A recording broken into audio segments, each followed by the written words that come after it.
Como siempre hacemos mucho hincapié en lo turístico, pero en el programa de hoy el microespacio que tenemos dedicado para turismo lo queremos aprovechar para conversar con nuestro amigo el licenciado Gabriel Lucero, que en estos momentos se encuentra en la bella y pequeña localidad de Chimpay, para hablar de turismo religioso como consecuencia de un proyecto en el que estamos trabajando juntos en comunidad con otro grupo de profesionales muy importante, un proyecto al cual hemos sido convocados por invitación del Banco Interamericano de Desarrollo y la Organización Mundial del Turismo, que tiene que ver con la puesta en valor del camino de los jesuitas. Gabriel, muy buenas tardes. Hola Antonio, ¿qué tal? Buenas tardes, un gusto escucharte, un saludo a toda la audiencia de FM Latina 99.9 que nos escucha en este momento. Bueno, muchísimas gracias, Gabriel. Yo no comenté en la apertura del programa nuestros inicios, cómo nos conocimos, pero es una relación muy estrecha que viene no solamente desde cuando cursamos la licenciatura en Hotelería y Turismo a distancia en la Universidad de Belgrano, sino que después el destino y las ganas de emprender nos llevó a compartir la competencia Naves del IAE en el año 2019, donde llegamos a la final nacional y a partir de ahí se generó un vínculo profesional en el que estamos en permanente contacto y en este caso a partir de este desafío de integración turística que propone el BID y la OMT para poner en valor el camino de los jesuitas, digo, la persona indicada para trabajar en este proyecto y para que nos cuente en la radio todo lo que tiene que ver con el turismo religioso es Gabriel. Así que acá estamos, Gabriel. Gracias por tu tiempo. Bueno, gracias Antonio por la presentación amplia que hiciste de mí y por la trayectoria que hemos recorrido juntos prácticamente. Puedo hablar de que mi trayectoria profesional prácticamente está a la par la tuya, porque venimos de una serie de concursos y proyectos que hemos presentado en diferentes instancias. Vos hablaste del IAE, la Universidad Austral, el cual tuvimos una grata y gran felicidad de llegar a la final, sin contar también que participamos en un maratón de también otra empresa que desarrolla software de inteligencia artificial, bueno, Google Startup, bueno, ni hablar, ¿no? O sea que eso ya habla de una trayectoria que lógicamente es con esfuerzo y me consta también de tu tenacidad constante de presentar proyectos e ideas para sostener el turismo en estos momentos tan críticos, ¿no? Son momentos muy difíciles y como hablábamos, el turismo religioso me parece a mí que tiene una connotación especial en tiempos de pandemia, porque si bien históricamente es un segmento del turismo que ha estado íntimamente relacionado por razones obvias con el clero, ¿no? Con la iglesia en general, claro, con las distintas liturgias, me parece que a partir de esta necesidad espiritual de reencontrarse uno con uno mismo, con su familia, con sus afectos, con todo lo espiritual, creo que tiene mucho potencial. Me parece que no es casualidad entonces que el BID y la OMT hayan puesto la lupa, el ojo, en este camino de los jesuitas, y como antecedente más cercano tenemos todo el desarrollo que has hecho allá por tus pagos con la creación de la ruta de Ceferino, ¿no? Del gran Ceferino Namuncurá. Claro, correcto, sí, así bien lo dijiste vos. Creo que la propuesta que hace el BID en este momento es muy oportuno y conveniente, teniendo en cuenta que busca acelerar destinos relacionados con el camino de los jesuitas. Pero déjame decirte algo también, que en general el turismo religioso, que es un fenómeno también muy poco estudiado, muy poco comprendido, que a veces se asocia simplemente con la práctica de cultos o ritos religiosos, va mucho más que eso. También implica también la visita de centros y edificios históricos como iglesias, parroquias, catedrales, ni hablemos, ¿no? O todo lo que conlleve o connote de alguna forma lo que es el turismo, lo que es la religión, ¿no? Atracción muy importante. Hoy tenemos sitios importantes como la Cava, el Muro de los Lamentos, ¿no es cierto? Que eso, el Santo Sepulcro, son lugares que convocan no solamente a cristianos, sino que también gente de otros credos y también agnósticos también. Por eso también tiene una importancia el turismo religioso en sí, de que va más allá de la práctica de un rito o de una creencia. También desde el punto de vista secular, que aquellos que van simplemente por la curiosidad. O sea que el turismo religioso a lo largo de todo este tiempo nunca decayó, siempre fue creciendo, teniendo más adeptos. De hecho, hoy son conocidas rutas muy importantes como la de Santiago de Compostela, la de Guadalupe, la de Luján, por ejemplo, nosotros acá mismo en Argentina. Así que sacando esto que habló recién, lo único que frenó el turismo religioso un poco, y bueno, acá se notó también, fue el tema de la pandemia. Como todos sabemos, el año pasado, 2020, vivimos una crisis sanitaria mundial, la cual impidió que muchas de estas prácticas se tuvieran que frenar, ¿no? Y decime, en un lugar como Chimpay, que es una localidad de ¿cuántos habitantes para la audiencia que nos está escuchando? Nosotros estamos en alrededor de 7.000, 8.000 habitantes de forma permanente, la cual se duplica en el periodo de cosecha o de producción del mes de diciembre a marzo, se duplica la población llegando a 14, 15.000 habitantes con trabajadores golondrinas. O sea que acá tenemos un gran componente de gente que viene de otros lados, o sea, un pueblo que tiene una multiculturalidad amplia, ¿no? De gente del norte, de gente de Bolivia, de gente de Chile. Entonces, por eso también, volviendo al turismo religioso, es una cuestión, un fenómeno que trasciende la frontera, porque convoca e invita a las gentes que vienen de países limítrofes también a participar de estas creencias que saben y se enteran a nivel internacional, ¿no? Yo por eso te iba a preguntar, o sea, ¿cuál es el impacto que tiene el turismo religioso como actividad en un lugar tan pequeño como Chimpay? Un poco también como para poner de manifiesto la relevancia que tiene el turismo en general como actividad para el desarrollo económico, sobre todo de los destinos emergentes, de las pequeñas localidades del interior, ¿no? Claro, por supuesto. No solamente tiene una importancia suprema para el destino principal de donde se practica el turismo religioso, sino a lo largo y ancho de todo el recorrido que implica ese camino o esa ruta, porque genera también de esa forma trabajos directos e indirectos, prestadores que se van prendiendo de todo prestación de servicios que necesita ya sea, en este caso es el peregrino, ¿no? El feligrés, también se le dice, o el creyente, o si no el turista religioso.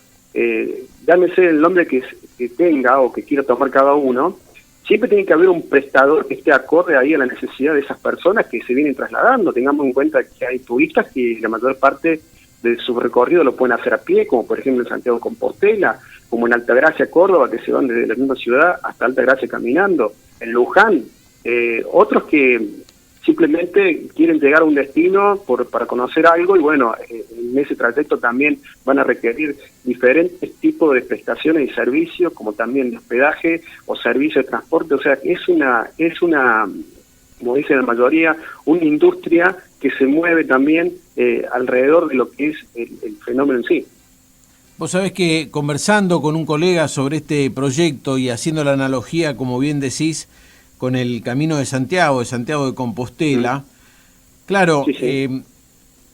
Hablábamos, por ejemplo, cuántas veces los viajeros, vamos a decir los viajeros tradicionales, que de repente se movilizan hacia Europa, hacia el viejo continente, y de repente si están en Italia y están cerca de Roma, uno de los lugares imperdibles que no pueden dejar de conocer son las ruinas de Pompey. Y claro, hay un montón de lugares arqueológicos en el mundo, digamos, que han tenido un desarrollo permanente, ¿no? Por supuesto con una inversión millonaria y constante para difundir, para promocionar el destino. Pero quiero decir con esto que muchas veces los propios argentinos visitamos lugares que no son más que ruinas históricas, ruinas arqueológicas. Sin embargo, sin ser religiosos, sin ser peregrinos, uno se traslada y está en búsqueda de conocer, digamos, la historia viva detrás de esas ruinas, ¿no? Yo creo que el desafío pasa justamente por ahí, en el caso del camino de los jesuitas, un camino que de repente tiene sus vestigios aislados, tiene las estancias por un lado, las ruinas de los conventos por el otro, pero falta esa integración turística que los identifique a todos estos elementos como parte de un mismo ecosistema, ¿no? Sí, sí, totalmente, totalmente. Como que son cositas aisladas que todavía falta unificar o integrarlo a un todo para que sea una oferta más que interesante. Tengamos en cuenta que la ruina de los jesuitas, como también otro patrimonio importante, son patrimonio, digamos, del mundo. Sí, sí, de la humanidad. UNESCO lo declaró de la humanidad, son patrimonio de la humanidad. Entonces, hoy por hoy ya tienen una doble y triple importancia por el hecho de ser patrimonio de la humanidad del UNESCO. Entonces, hay que trabajar en ese sentido, en fortalecer y generar propuestas alternativas, que la gente busque esos lugares, pero también dándole todas las facilidades y todas las comodidades que hoy el turista del siglo XXI, porque hoy estamos hablando de un turismo, siempre estamos hablando de un turismo que va, es dinámico, que va evolucionando. El turista de hoy no es el mismo turista del siglo XX ni del siglo XIX. Sí, sí, cada vez más exigente.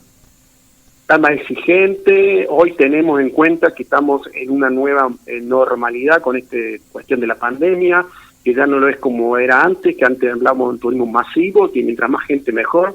Ahora no, vamos a modificar ese tipo de perspectiva para hablar de un turismo más doméstico, más familiar, un turismo escapada, o estos tipos de turismo como el turismo religioso, que generalmente se pueden hacer en pequeños grupos o en forma individual, permite y da la posibilidad que el turista elija entre toda la variedad que existe en toda la Argentina, ¿no? Dentro del turismo, en la Argentina tenemos un montón de lugares y sitios para decirte de práctica de turismo religioso, sin hablar lo que es en Salta, lo que es en Córdoba, bueno, en Buenos Aires mismo. O sea, hoy existe. Ahora lo que tenemos que trabajar es pensando de que el turismo, este nuevo turismo que viene, es un turismo más familiar, más reducido, o un turismo burbuja prácticamente. Y decime, ¿cómo es la ruta de Ceferino? Porque entiendo que va desde el Océano Atlántico hasta el Pacífico, es una ruta bioceánica, ¿es correcto? Claro, viste que te decía que hablaba de que el turismo religioso trasciende frontera, y es así, porque así como hablábamos con la Junta de los Jesuitas, va más allá de lo que es Misiones, pasa para lo que es frontera Brasil y Paraguay. Acá en este caso, cuando yo me senté también a estudiar un poco idea de todo lo que se venía hablando en todos estos años, es que el turismo religioso de lo que es Río Negro, en este caso hablando específicamente de la figura de Ceferino, porque tenemos otras figuras también importantes del turismo religioso, abarca hoy, implica 3 provincias argentinas y 2 países y 2 océanos, o sea que es un turismo bioceánico. Pasamos del océano Atlántico al Pacífico. ¿Por qué? Pues tengamos en cuenta que Ceferino vivió parte de su vida cuando ya dejó Río Negro, se fue a estudiar a los talleres del Tigre, a los astilleros del Tigre, pasó después a los colegios salesianos de Almagro en Buenos Aires, y después de ahí hasta que ya después recaló en Roma. Pero quiere decir que si hacemos un recorrido imaginario con el dedo del mapa, pasamos de Buenos Aires, pasando por Río Negro, lo que es Viedma, Carmen Patagones, pasamos todo el Río Negro, pasamos Neuquén y llegamos a Chile hasta Temuco, que hay los últimos registros que hay de expresiones de fe hacia Ceferino, es una ruta totalmente bioceánica. O sea que nosotros es un recorrido de más o menos casi 2.000 kilómetros, transformándose en una de las rutas una de las más largas del mundo. O sea que imagínate que si lo viéramos con esa perspectiva, la cantidad de prestadores, de servicios, de facilidades, de recursos que tendrían que ponerse en marcha para que un turista pueda decir, me gustaría ver y recorrer cada uno de estos puntos a donde hay una expresión relacionada con Ceferino. Y de hecho, ustedes lo tienen. En Buenos Aires, en Almagro, vas a encontrar colegios salesianos Ceferino, la escuela o sea, religiosas, escuela, hay de todo, seminarios, el mismo La Pampa también es una provincia que está cercana y también tiene una profunda connotación o impronta relacionada a Ceferino. O sea que por eso decía que trasciende fronteras, trasciende culturas, trasciende también pueblos. Entonces, esa es la importancia más grande que hoy podemos hablar del turismo religioso cuando lo vemos desde esa dimensión, de la dimensión amplia, de dónde hasta dónde llegó la figura o la manifestación de la cual estamos hablando. Exactamente, y como bien decís, un turismo que quizás incluso uno muchas veces está practicando el turismo religioso sin saberlo, porque en definitiva el ir hasta Tierra Santa, así sea a conocer las ruinas históricas, el ir hasta el Vaticano, como bien decías el ejemplo de Luján, uno cree que va a Luján de paseo, pero en definitiva no deja de ser una versión de turismo religioso, ¿no? Sí, totalmente. Igual yo creo que todo lo que es manifestación de la fe, porque a veces se habla de turismo religioso, pero la expresión correcta es turismo de la fe. ¿Por qué? Porque la fe está en función de una cuestión interna de la persona que lo lleva, lo siente y lo ve. Hay gente que, como te dije, es agnóstica o no es creyente y simplemente se siente motivado o curiosidad de ir a ver qué es lo que pasa ahí con ese fenómeno cultural, social. Lo mismo pasaría cuando uno dice, no me gusta el fútbol, pero ¿cuánta gente ha pagado una entrada para ir a un partido en la Boca o en el Monumental? Y la gente podría haber esas expresiones digamos, que son propias de la idiosincrasia local o las creencias locales, ¿no? Y lo mismo pasa con el turismo, ¿no? Lo mismo diría toda la gente que a veces va a escuchar al Papa, a la Plaza San Pedro. No creo que todos sean cristianos. Hay muchos de ellos que simplemente van por la figura que representa del cristianismo en este momento, como el Papa. Entonces, eso también moviliza y genera una gran cantidad de ingresos que, bueno, también eso es importante para el caso nuestro, como la Argentina, que tenemos un territorio tan amplio y tan necesitado de generar cosas, que podemos, de alguna forma, ayudar a que esto, con lo que hablamos un poquito del turismo, el turismo naranja, el turismo desde la creatividad, desde hacer uso o generar riqueza a través de la cultura propia, ¿sí?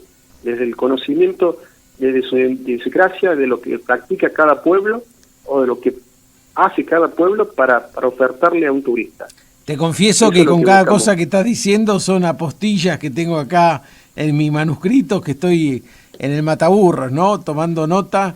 Y la verdad, Gabriel, agradecerte por estas palabras, por habernos ilustrado sobre un poco los orígenes de este turismo de la fe, del turismo religioso, y ojalá dentro de un par de semanas podamos seguir con esta conversación, pero ya más concretamente conversando sobre este proyecto de puesta en valor del Camino de los Jesuitas al que nos convoca el Banco Interamericano de Desarrollo y la Organización Mundial del Turismo.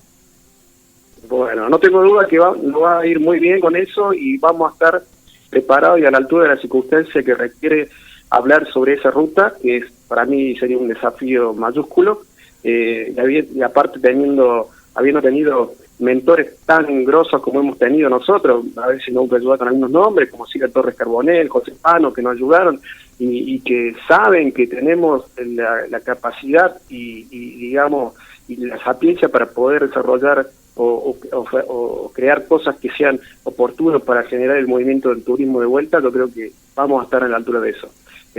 Como digamos, un poco para estar en línea con la convocatoria, tengamos fe que así va a ser.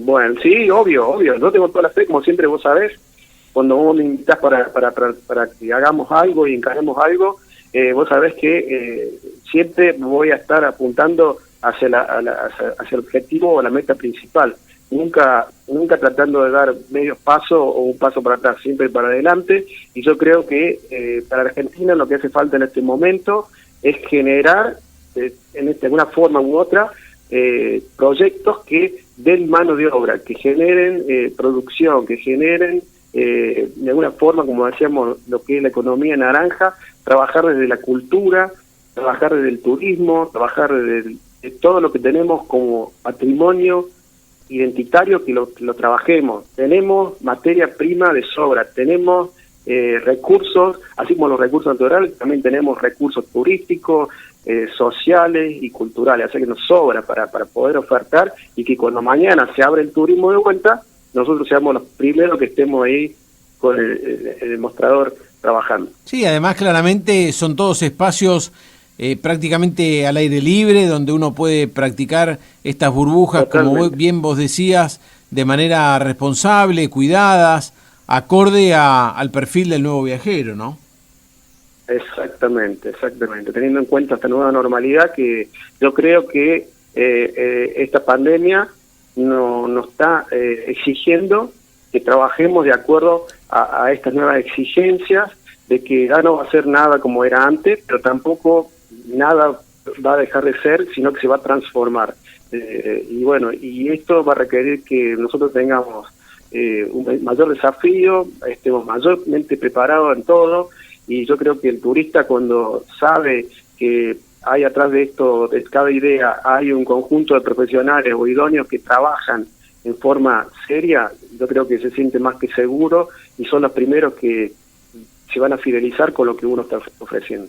Absolutamente. Que así sea, Gabriel. Te mando un fuerte abrazo, muchísimas gracias y cariños a la familia. Gracias, Antonio. Un saludo a toda la audiencia. Muy amable.